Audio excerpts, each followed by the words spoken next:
Si quieres saber cómo vivir de contar historias, si te interesa el mundo de la creatividad, del storytelling y del branding, o si te mueves en el mundo de la creación de contenidos, del arte, o si tienes un proyecto que te gustaría dar a conocer, te invito a que te quedes a escuchar esta conversación que tuve con Belén Santaolalla. Belén es experta en storytelling, tiene su propia empresa creativa, Stroke 114, desde donde realiza trabajos de consultoría narrativa, diseño de productos experienciales, también mucho teatro experiencial y ha trabajado en proyectos para Disney, para Visa, para Olympic Channel o, por ejemplo, para Juego de Tronos con aquel proyecto transmedia de 19 reinos. Así que, como veis, como carta de presentación creo que es fantástica, pero es que además es alguien de quien se puede aprender mogollón escuchándola, así que os dejo con la entrevista. Sí, es que es muy interesante como justo lo hablábamos ayer, como cómo dejar de percibir el concepto de formatos y empezar a pensar como en IPs, ¿no? Como en mundos narrativos y bueno, y cómo se pueden conectar unas piezas con otras, ¿no? Y ver qué expansiones se pueden hacer dentro de esos universos. Así que bueno, es muy interesante, hay mucho, mucho por hacer ahí. Y he leído por ahí que estuviste hablando de escribir historias a construir mundos, ¿no? Que es un poco casi lo que me estás contando, que esa fue como Mm. la mesa La mesa redonda, redonda, sí. quizá más como orientada a mundo transmedia y demás, entiendo, ¿no? Sí, estuve ahí como estuve con Dani Calabuch, estuvimos hablando pues de él desde su enfoque más ahora en los últimos años se ha dedicado a hacer juegos también en el campo del VR y que juegos de dispositivo, pero un poco con jugar con las narrativas.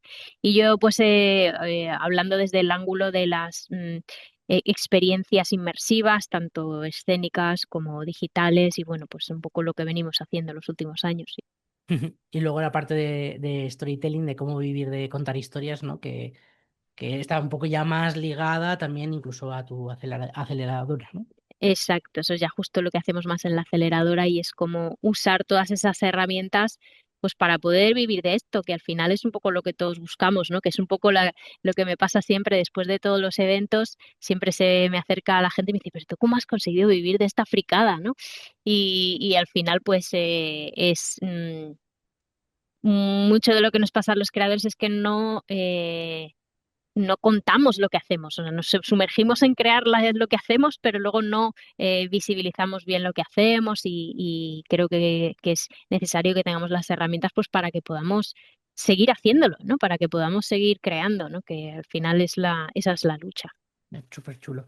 Además, bueno, es que quería sacar estos dos temas porque me viene bien un poco como la parte transmedia y la parte de storytelling, porque al final quería llevar un poco esta conversación por ahí y tenía pensada una pregunta, pero luego me ha venido como una reflexión.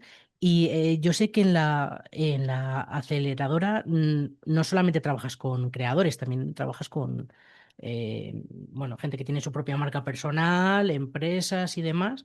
No sé si luego al margen también has trabajado en universidades o escuelas con gente ajena a contar historias que se presupone que saben contar historias. Y la pregunta es, ¿en general la gente cuenta bien historias?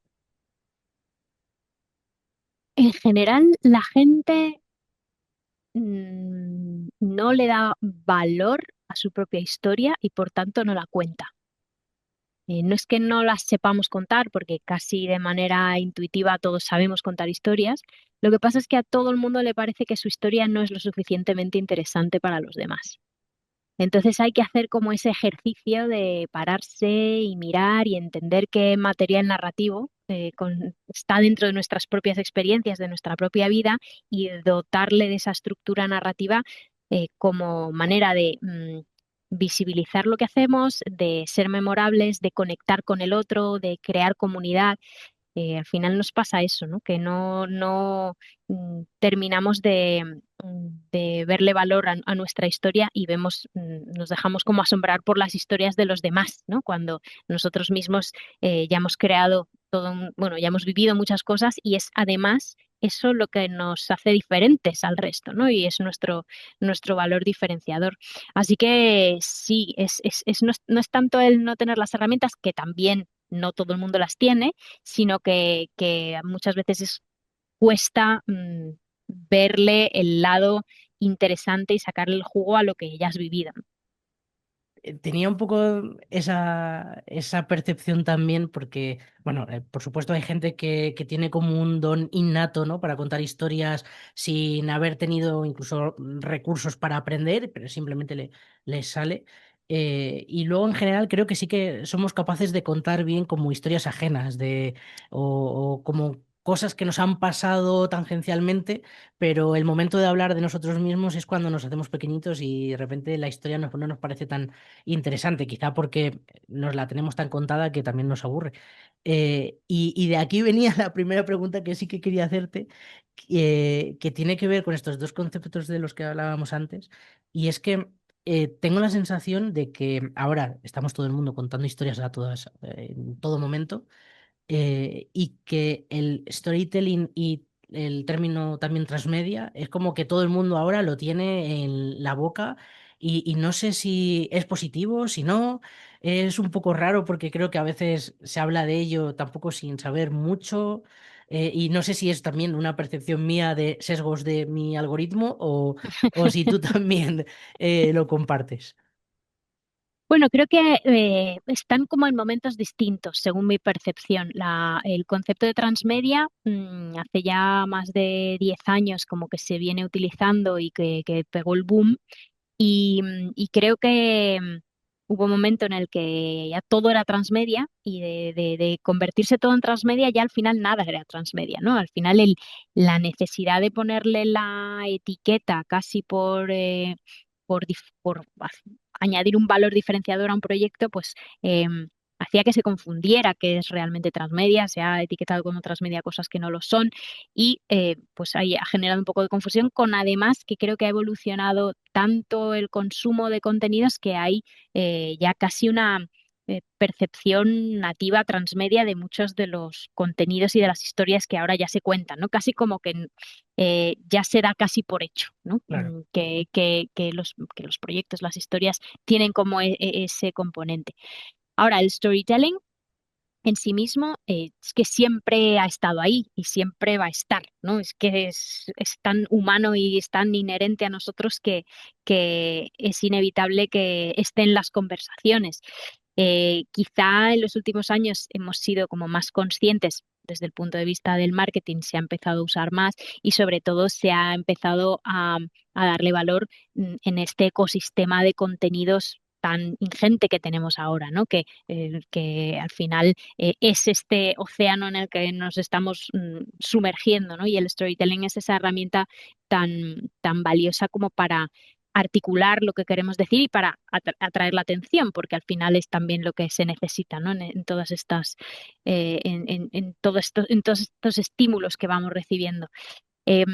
Así que bueno, yo creo que el storytelling se utiliza, pero lo que suelo escuchar siempre es como muy superficial. Como es como de, bueno, el storytelling, ¿no? La importancia del storytelling, el storytelling es maravilloso, pero que es como el se viaje del usa héroe. como el viaje del héroe, parece que no suele ir más allá, ¿no? Y bueno, hay muchas capas y es un mundo muy profundo y muy interesante y en especial en el campo en el que me muevo yo, que es más allá de la narrativa, pues la narrativa inmersiva y la narrativa interactiva, pues eso es un mundo ya súper friki, maravilloso y de narradores y exploradores que nos gusta complicarnos la vida, pero sí, sí, hay mucho que explorar. He estado, no lo conocía y de repente metido en el blog de Universo Transmedia. No sé si los contenidos son recientes, son de hace algún año, porque no he visto la fecha. ¿Tú qué crees? ¿Son recientes o no? Es que creo que no. Creo que algunos tienen varios años, pero sin embargo, al verlos he dicho, "Jue, me parece como que están súper actualizados. Por alguna referencia de un evento, tal, pues Sí. intuía que no, ¿no? Pero de repente leyéndolo digo, pues me parece como súper actual, ¿no? Y una de las cosas que ahora, al hilo de lo que estabas diciendo y que me he quedado para leerlo luego mejor, más tranquilamente, es que hablabas de lo efímero en el digital, que es como en contradictorio, ¿no? Parece que lo efímero no puede convivir con lo digital. A la vez es bastante efímero porque hay tanto contenido que ves una historia en Instagram y luego recupérala, ¿no? Pero me parece muy interesante todo esto, ¿no? Que estabas contando y sobre todo me sorprende también, ¿no? El tiempo que a lo mejor ha pasado, ¿qué? 5 años en algunos o más. Sí, sí, sí, fácilmente, sí, sí. Pero bueno, ahí hay algunas reflexiones que van de eso justo, ¿no? De este momento en el que estamos también, ¿no? Y que bueno, pues efectivamente lo efímero en lo digital es paradójico, pero a la vez es precisamente por lo paradójico lo que lo puede hacer dotar de valor, ¿no? Hay algo de esa pervasividad del contenido, el que siempre esté disponible, el que siempre esté a la mano, que hace que el valor se degrade de una manera radical, ¿no? Y creo que jugar con que un contenido es efímero, que no está siempre disponible y que va en contra de la naturaleza de lo digital, le dota de un valor en cuanto a su consumo con el que se puede jugar, ¿no? Desde el punto de vista del narrador, se puede jugar con el tiempo de vida de un contenido. Que luego en realidad, incluso estaba pensando, ¿no? El tiempo de vida de un contenido digital siempre es inferior al físico. Y basta con pensar en esas fotos que nos hicimos en 2007 y que ya no sabemos dónde están y que las hemos perdido y que no somos ni capaces de leer la tarjeta aquella. Y sin embargo, las fotos de nuestros bisabuelos todavía las tenemos en casa, ¿no? Que es un concepto efímero un tanto extraño, ¿no? Que es. Pero bueno, sí, me parece también interesante por todo esto que estábamos hablando, ¿no? Sobre todo al contar nuestras propias historias, ¿no? Que el, el cómo convive nuestra propia historia, que es algo que llevamos con nosotros, con lo efímero, me parece súper interesante. Otra de las cosas que tenía aquí apuntadas, que creo que es como obligatorio hablar de ello, es de tu aceleradora, que antes lo hemos comentado, ¿no? Cuéntanos un poco en qué consiste. Sí, pues Rebel Accelerator, que es la aceleradora, es un programa de mentorización en el que trabajamos con creadores o con negocios creativos o con almas rebeldes en general que quieren vivir de hacer lo que les gusta. Y entonces desde ahí usamos el storytelling como vehículo para básicamente conseguir que la gente sepa que existes, se visibilice lo que haces, que a la gente le importe lo que hagas, que consigas que confíen en ti, que haya conexión, que haya empatía y que la gente esté dispuesta a pagar por tus servicios, tus productos o tu proyecto o lo que hagas, ¿no?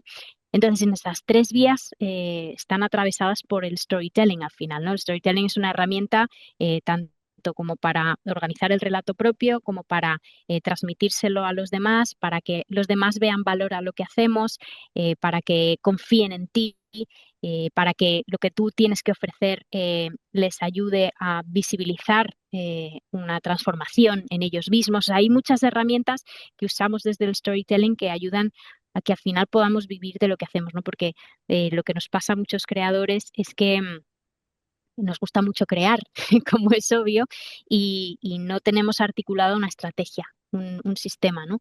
Y mi obsesión es que muchos creadores puedan vivir de lo que hacen para que podamos vivir en un mundo con un discurso mucho más divergente, mucho más interesante, mucho más rico, ¿no? Pero para eso tenemos que poner las bases en que todos estos creadores pueden llegar a fin de mes y puedan les pueda ir bien, ¿no? Porque al final, si no, vivimos en un mundo con los discursos de otra gente con otros tipos de mentalidades, ¿no? Pues que si los tiburones o los vendemotos o la gente que sabe articular discursos vacuos y luego los que tienen realmente cosas que decir y están en los márgenes y están creando y siendo disruptivos, luego esos discursos no llegan, ¿no? Pues bien porque no saben cómo articular sus discursos o bien porque no pueden vivir de esto y están pues atrapados y no pueden darle espacio a su creatividad, ¿no? Entonces, mi obsesión es que puedan articularse para que se puedan sostener en el tiempo, ¿no? Y que puedan hacer de sus emprendimientos, de sus negocios creativos, de sus talentos, una forma de vida. Y en eso es lo que trabajamos en la aceleradora. Soy de la opinión que en general la gente que piensa o que defiende la mentalidad tiburón suelen ser los más merluzos. Eh, Me parece como. Sí que también una de las cosas que me llama la atención aquí es que al final, bueno, el storytelling pues se puede aplicar a todo si quieres, ¿no? Y quizá tú lo estás aplicando a emprendedores, concretamente creadores. Pero como decíamos antes, hay gente que no es necesariamente creadora. A lo mejor sí que crea contenido porque está ligado a su proyecto. Pero ¿cómo conviven estas dos figuras? Porque imagino que te habrás encontrado con gente muy diferente a ti por su mundo. Y sin embargo acaba siendo muy útil, ¿no? Las mismas herramientas del storytelling para unos y para otros. Totalmente. Sí, al final he trabajado con creadores, gente que es del mundo de la creatividad, de las diferentes disciplinas artísticas y creativas, pero también he trabajado con pequeños emprendedores, con pequeños negocios, con gente que no tiene que ver con nada con el mundo de la creatividad, pero al final lo que es transversal es que son todos gente apasionada que creen en su proyecto y creen que lo pueden levantar y tienen ganas de hacerlo, ¿no? O sea que no es que para que podamos trabajar juntos tengas que ser un creador o un diamante en bruto, en potencia de una rabia creativa latente, ¿no? Realmente es que quieras que funcione, ¿no? Porque al final las estructuras con las que trabajamos son claras, tenemos una hoja de ruta que definimos cuáles son los pasos que hay que ir dando y lo que establecemos es como un sistema, ¿no? Para podernos acercar en la manera en la que cada uno se siente auténtico, cómodo y en consonancia con su historia, mm, utilizar sus herramientas para llegar a donde nos hemos propuesto. Y sin tampoco entrar demasiado en materia, porque para eso tendrán que hablar contigo, pero ¿cómo sería este sistema? ¿Qué nos estamos refiriendo exactamente? Pues mira, la hoja de ruta es una serie de. Trabajar en la aceleradora tiene tres grandes pilares, que es un trabajo independiente, que es el trabajo que haces por tu cuenta, que es la hoja de ruta, que que tiene una estructura que ahora contaré. Luego es una serie de sesiones individuales conmigo en las que trabajamos cada 2 semanas en lo que tienes que ir construyendo. Y luego están las sesiones grupales, que es lo que llamamos el Ágora, que es donde nos reunimos todos los alumnos de la aceleradora y ponemos en común y compartimos el viaje, ¿no? Y funciona un poco como mecanismo de responsabilidad. Y en la hoja de ruta, ese trabajo independiente que vas haciendo por tu cuenta, lo que hacemos es entender cuáles son todas las fases para visibilizar, generar clientes potenciales y cerrar clientes, ¿no? Porque al final lo que tratamos de hacer desde el principio es que definimos qué es lo que tienes que ofrecer. Cuál de tu talento creativo, cómo se convierte en un producto, en un servicio, en un proyecto que vas a poner al servicio de una audiencia, ¿no?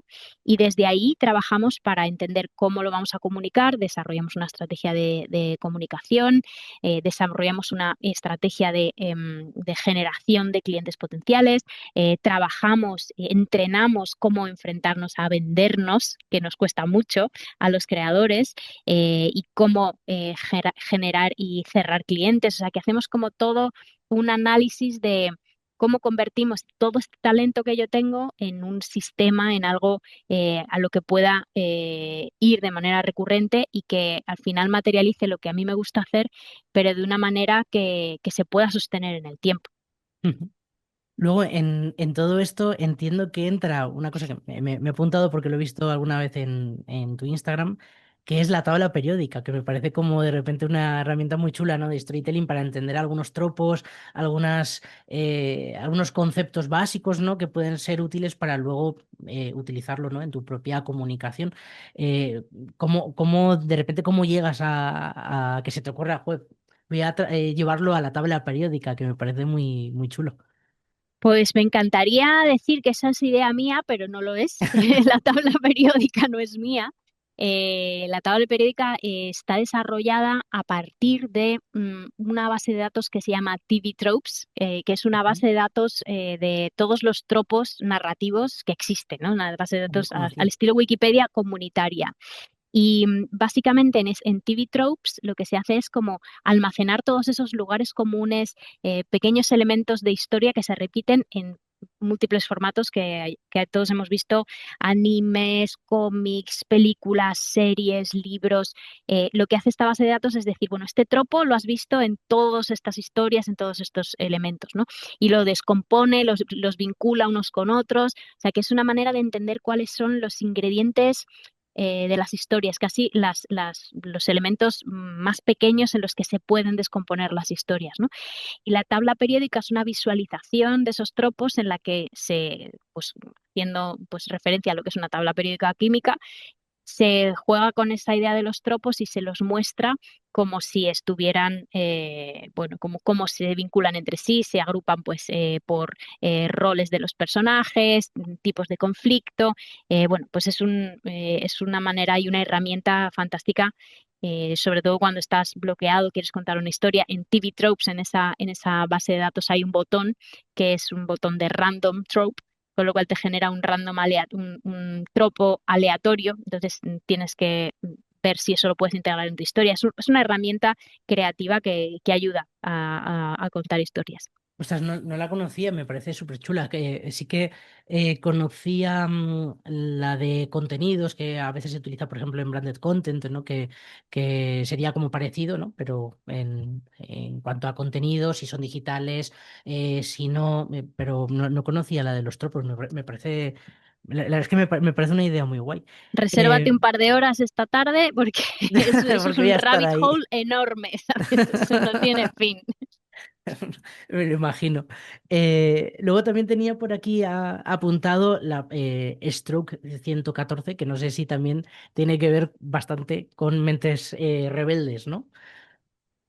Sí, Stroke 114 es mi compañía de teatro, artes escénicas y propuestas narrativas.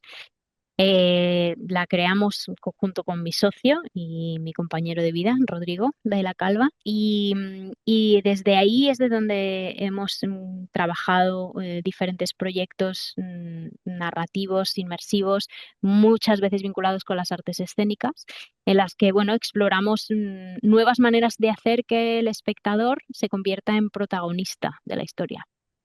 Eso, he estado viendo en la página web y redes sociales, no sé si tenéis ahora agenda de proyectos que se puedan ver o...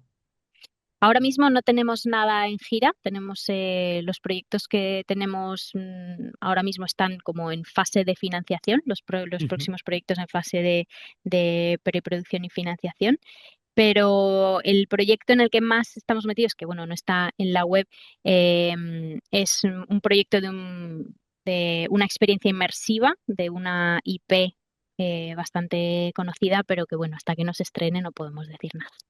Oh, qué guay.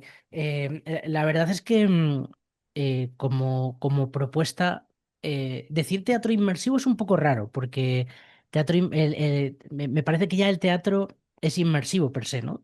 Porque estás en una sala, te están contando una historia y es que estás al lado, ¿no? Pero claro, cuando empiezas un poco a entender más el concepto, que está también muy ligado quizá a la tecnología en este caso, no sé si también hacéis proyectos que sean inmersivos sin utilizar, por ejemplo, realidad virtual y demás cosas, o siempre utilizando tecnología de por medio. La usamos a menudo, pero no siempre. No siempre Ujú. usamos tecnología necesariamente. Y claro, el teatro inmersivo, o sea, el teatro en sí mismo es inmersivo porque la realidad es inmersiva Claro. y inevitablemente estamos inmersos en ella, pero creo que lo que cambia es que el teatro tradicional tiene la convención de la cuarta pared, ¿no? Separa al público del escenario y está el pacto no tácito bueno, pacto tácito de los espectadores en silencio observando pasivamente la propuesta, ¿no? Y su inmersión en la historia es a través de la suspensión de la incredulidad. Mientras que en una propuesta de teatro inmersivo el espectador no está protegido por una cuarta pared, ¿no? Sino que está sumergido en la narrativa y hay una creación activa de la credulidad, ¿no? Interactuando con los actores, con los espacios. Esa es la diferencia, ¿no? Del teatro tradicional con el teatro inmersivo. Te había escuchado en una entrevista que hablabas de que el problema también de la parte de inmersivo, que es que te genera la sensación de que tienes que participar, que te van a sacar y te van a poner delante de una silla, ¿no? Sentado en una silla delante de todo el mundo. Pero sí que quizá yo lo he entendido más como un teatro participativo, lo que claro, si hablas de teatro participativo, entonces la gente sale corriendo mucho antes, ¿no? Pero me parece súper chulo también cómo entra en juego, sobre todo realidad virtual y realidad aumentada. He visto algunos proyectos que habéis hecho y me parece genial, o sea, es súper divertido. Y no sé también cómo ves el futuro en todo esto, porque creo que es algo que va a explotar en cualquier momento, sobre todo tema de gafas, de realidad virtual, que ya cada vez es más común tenerlas en casa. No sé cómo es la perspectiva en los próximos años. Bueno, yo creo que en los próximos años se va a seguir explorando en todo este campo hasta entender cuáles son los límites. O sea, yo veo la IA involucrada en experiencias inmersivas claramente, bien como, pues eso, como si fueran NPCs, como más vivos, ¿no? A través de IA que se pueda interactuar con actores digitales, ¿no? Controlados por IA. Justo ayer en la charla que tuvimos hablando con Dani, él hablaba de, bueno, pues actores que a través de pues, propuestas de realidad virtual son actores reales, o sea, como estos NPCs realmente son actores reales con los que interactúa el participante, el jugador, ¿no? Y eso abre también una puerta interesante a los actores, ¿no? Porque de pronto puedes estar actuando por la mañana en esta propuesta, por la tarde en esta otra, totalmente desligado de una localización, ¿no? Ya el actor siempre ha estado como muy vinculado y ha sido muy esclavo del espacio físico en el que está y de la lengua que habla, ¿no? Y de pronto esto puede liberar y romper y abrir unas puertas muy interesantes en el mundo de la interpretación, ¿no? O sea que hay mucho por recorrer y mucho por explorar, es un momento muy interesante desde el punto de vista de la experimentación. Claro, no había caído en esa parte siempre, no sé, a lo mejor es porque me falta también conocimiento, ¿no? Pero pienso más en cambiar el espacio, te pones las gafas y ya no estás en un teatro, estás en una isla desierta, más que el hecho de poder contar con actores que están en otro sitio, desde su casa a lo mejor, ¿no? Y te están viendo a través de una cámara para un poco controlar el espacio y controlar tus movimientos y si te acercas a él o no. Pero no había pensado en eso, que también, claro, puede afectar incluso a los propios actores. Incluso, bueno, con inteligencia artificial. De hecho, creo que tenéis algo, bueno, no, porque es un actor en sí, pero entiendo que con inteligencia artificial puede incluso cambiar ciertas cosas del momento, ¿no? En función de si hay más o menos gente, que cambie el espacio, que cambien los NPCs, si se escuchan risas o se escuchan gritos, ¿no? Que vaya modificándose todo el contexto, ¿no?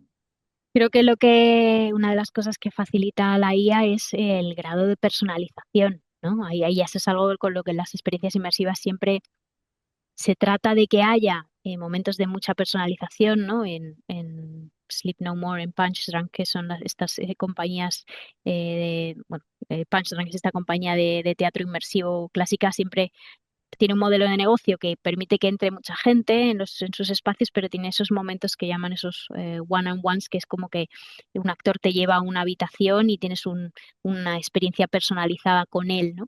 Y es que esas experiencias personalizadas son muy ricas a nivel experiencial, pero son muy difíciles de sostener a nivel modelo de negocio, ¿no? Entonces, la IA es capaz de hacer personalización a gran escala.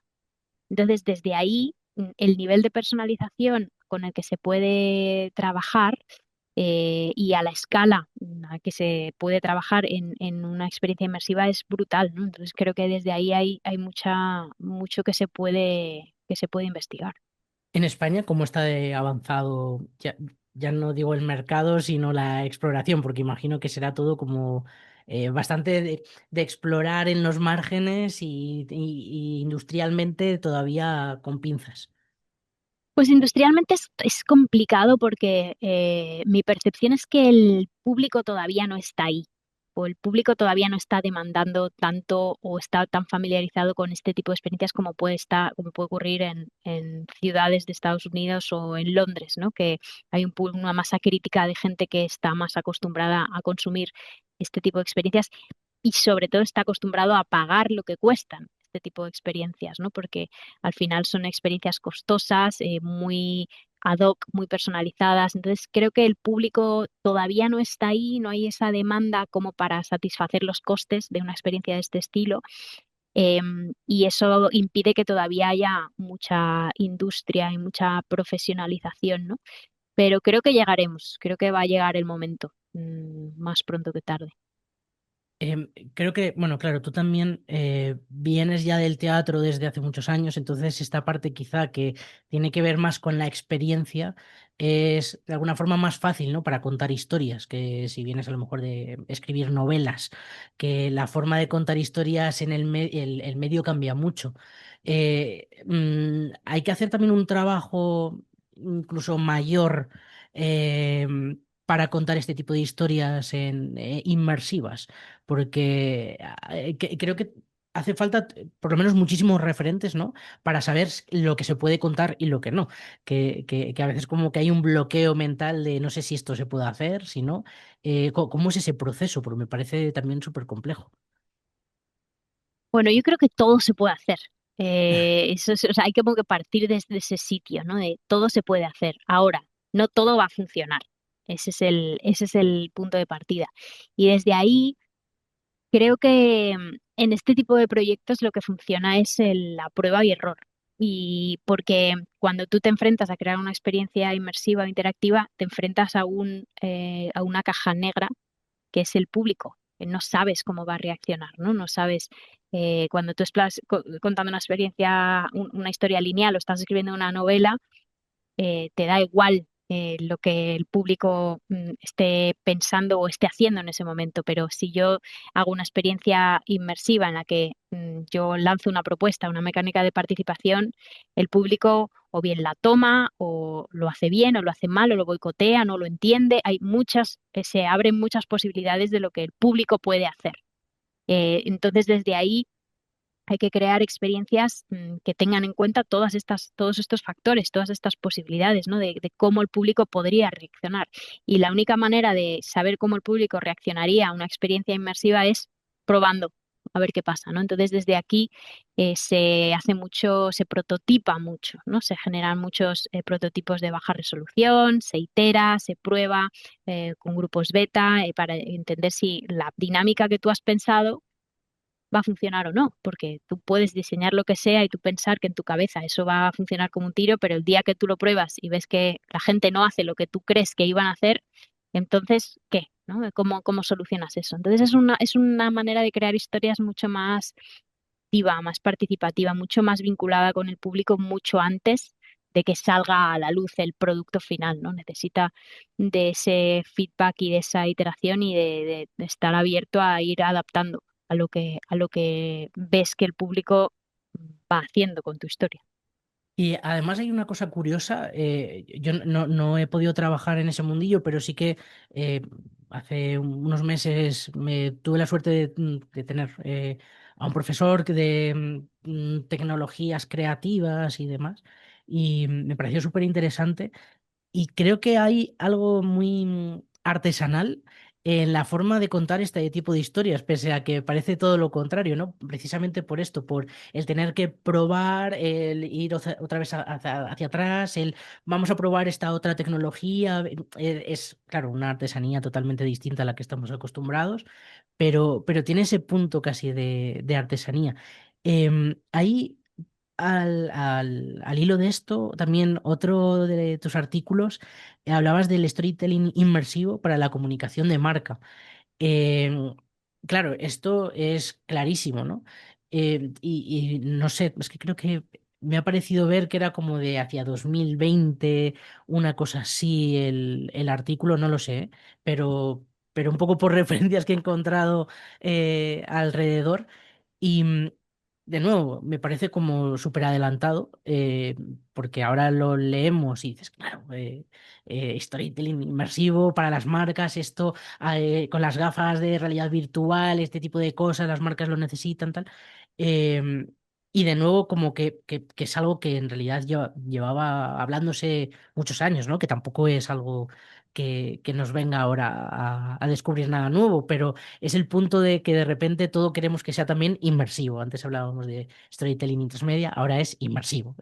Ah, esa es la palabra ahora. Y Sí, dentro de 5 años será otra. sí. Y no pasará nada. Seguirá existiendo historias y será historias que se adaptan al público, ¿no? Y que consiguen su objetivo, que es que la gente se sorprenda, se maraville, se fascine, ¿no? Se sienta diferente, única, y viva, forme parte de algo memorable, ¿no? Al final son diferentes maneras de nombrarlo conforme van surgiendo nuevas tecnologías, surgirán nuevos conceptos y surgirán nuevas maneras de acercarse a eso, pero cada vez está más presente, o por lo menos lo que hace algunos años hablábamos unos cuantos locos, como que evangelizábamos sobre el tema, ahora parece que es ya más, está aquí, ¿no? Está más en nuestro día a día. Y bueno, yo creo que las marcas lo tienen que ver, ¿no? Y lo siguen viendo y cada vez lo ven más. Lo que pasa es que no lo, no, nada llega tan rápido, ¿no? Ni como la percepción de las marcas, ni como los públicos, ni las palabras, ¿no? Todo llega en el momento en el que tiene que llegar, ¿no? Tienes que estar ahí preparado para cuando llegue, ¿no? Porque al final todo se mueve despacio. Algunas cosas se mueven muy deprisa, pero otras se mueven muy despacio. Y es cuestión de adaptarse y esperar al momento en el que sea lo que todo el mundo demanda, sea el nombre que se le quiera poner en ese momento. Que además también son tecnologías a veces que necesitan mucho dinero, que las industrias que ahora se atreven a invertir ese dinero quizá no son las más eh, interesantes, ¿no? Para desplegar todo el potencial. Estoy pensando, por ejemplo, en farmacéuticas que dedican muchísimo dinero a todo esto y es algo como, ¿por qué, no? Pero claro, porque pueden y porque les interesará por algún motivo. Eh, pero claro, hay otras industrias en las que no se está explorando que irá poco a poco y seguramente sea más interesante. Por ejemplo, la educación o por supuesto el entretenimiento que sí que se explora. No sé si se destina tanto dinero como en la industria farmacéutica. Intuyo que no, pero bueno, claro, tiene que ser procesos. Entiendo que también cuando tú hablas aquí de storytelling inmersivo para marcas, ya no solamente es para Coca-Cola, es también para marcas personales, ¿no? Que sean capaces de traducir esa parte de inmersividad, ¿no? En su propia marca, ¿no? Y no necesariamente con gafas de realidad virtual. Exactamente. Es que la palabra inmersivo se ha vinculado mucho con realidad virtual porque es una tecnología inmersiva, pero la inmersión no es sinónimo de realidad virtual. La inmersión es que tú te desconectes de tu realidad y te sientas inmerso en una realidad diferente de la tuya. Entonces, la inmersión se puede conseguir de muchas maneras y ninguna necesariamente requiere mucho dinero o muchos recursos. Es cómo diseño la experiencia de mi público. ¿Cómo hago que cuando tengo una tienda, la gente entre en esa tienda y sienta que entra en otra realidad, que sea otra experiencia, y que a través del contenido que he consumido antes de venir y lo que me pasa cuando llego ahí, me haga sentir conectado con otra narrativa, ¿no? Desde ahí todo se puede percibir como una experiencia inmersiva. El tema es cómo diseño la experiencia de mi público, de mi usuario desde ese punto de vista y le pongo en el centro para hacer que conecte con lo que yo quiero contar o lo que yo quiero vender. O sea que sí, las marcas personales, los pequeños negocios pueden crear sus propias narrativas inmersivas. Claro, al final el público tiene que estar en el centro de toda la narrativa y de toda la comunicación para que llegue. Y es que eso es lo que nos pasa en general, que siempre pensamos desde nosotros, ¿no? Desde, y sobre todo si venimos de contar historias, yo soy el autor de la historia, yo soy el creador, yo soy el autor, artista, ¿no? Hay algo de ese concepto que es lógico y válido, pero que desconecta de también el público al que quiere llegar, ¿no? Entonces, ¿cómo me pongo en los pies de ese público y pienso cómo dibujo ese viaje emocional por el que quiero que pase, ¿no? Y cómo diseño todo eso para el otro, no desde, no solo de lo que me pasa a mí, ¿no? Sino desde cómo ofrezco eso al otro. Y cambiar esa mentalidad ayuda mucho. ¿Te ocurre también eso, que te es más fácil diseñar el storytelling de otros que el tuyo propio? Obvio, claro, eso le pasa a todo el mundo. Y es, siempre ayuda a tener una mirada externa porque te saca de ti, ¿no? Y porque tú no puedes salir de ti, inevitablemente, y porque tu percepción de tu vida es un point of view permanente, ¿no? Un primera persona eterno, en el que desde que naciste hasta el día de hoy, pues todos los hechos van pasando en una sucesión, en una línea continua, ¿no? Entonces, muchas veces ayuda a que alguien desde fuera mire toda esa sucesión y te diga, bueno, pues este evento o esto que te ha pasado, esta experiencia o esto que has hecho es interesante y se puede articular como algo que puedes contar, ¿no? Pero siempre cuesta, ¿eh? Siempre cuesta hacer ese ejercicio de poner en valor lo que uno ha hecho. Me parece también interesante, ¿no? Sobre todo de cara a creadores, porque yo lo he experimentado, ¿no? Que es verdad que contar una, no sé, pues volvemos a lo mismo, escribir una novela o un guión, al final estás de alguna forma escribiendo incluso la historia de otro, que siempre viene bien tener, por supuesto, una mirada ajena, ¿no? Para salir un poco a veces de tu propio proyecto, pero ya cuando es la tuya propia, empiezas a encontrar agujeros por todas partes, ¿no? Y de cara a los creadores me parece interesante también ser consciente de eso, ¿no? Que es Total. algo normal que Y ocurre. es normal porque en todas las historias que se cuentan, cualquier guión, cualquier historia, cualquier novela, trata de un personaje protagonista que se deja llevar por un deseo, ¿no? Y es el deseo que ese es el motor de la novela o de la historia. Y persiguiendo ese deseo, se produce una transformación, ¿no? Porque todas las historias son historias de transformación. Se produce una transformación y esa transformación le destapa lo que era su verdadera necesidad, ¿no? O sea, lo que no, es como lo que quieres no es lo que realmente necesitas, ¿no? Y todas las historias van de eso. Y inevitablemente, si tú estás escribiendo esa historia, cuando tú te sientas y escribes la historia de ese personaje protagónico, dices, vale, este personaje, esto es lo que desea y esto es lo que va a descubrir, esta es su necesidad y esta va a ser su transformación. El problema es que cuando tú eres el protagonista, tú sabes cuál es el deseo, pero no sabes lo que necesitas, ¿no? Porque eso es un afterthought, eso es algo que viene después, ¿no? Y como buen personaje protagonista, tú no lo puedes saber en el minuto uno. Entonces, todo ese desconocimiento es necesario, forma parte de contar la historia y que luego haya aprendizaje. Si ya sabes qué es lo que vas a aprender, no lo vas a aprender. No va a haber una transformación, ¿no? Entonces, es inevitable no saber. Mm, el ejercicio viene después, cuando ya lo has vivido, que lo sepas organizar de manera que la narrativa de tu vida te enseñe cuáles son esas lecciones de transformación que has vivido. No sé, lo estaba pensando ahora según te estaba escuchando, cuánto de tu trabajo es de contar historias y cuánto de psicología, porque no sé hasta qué punto es inevitable, por supuesto, el no saber lo que necesitas, pero probablemente lo peor será cuando no quieres saberlo. Sí. Bueno, sí, tiene algo de eso, ¿no? Tiene algo de, no soy ni coach, ni psicóloga, ni mucho menos, pero sí tiene mucho de escuchar al otro, ¿no? Y de tratar Empatía. sí, de que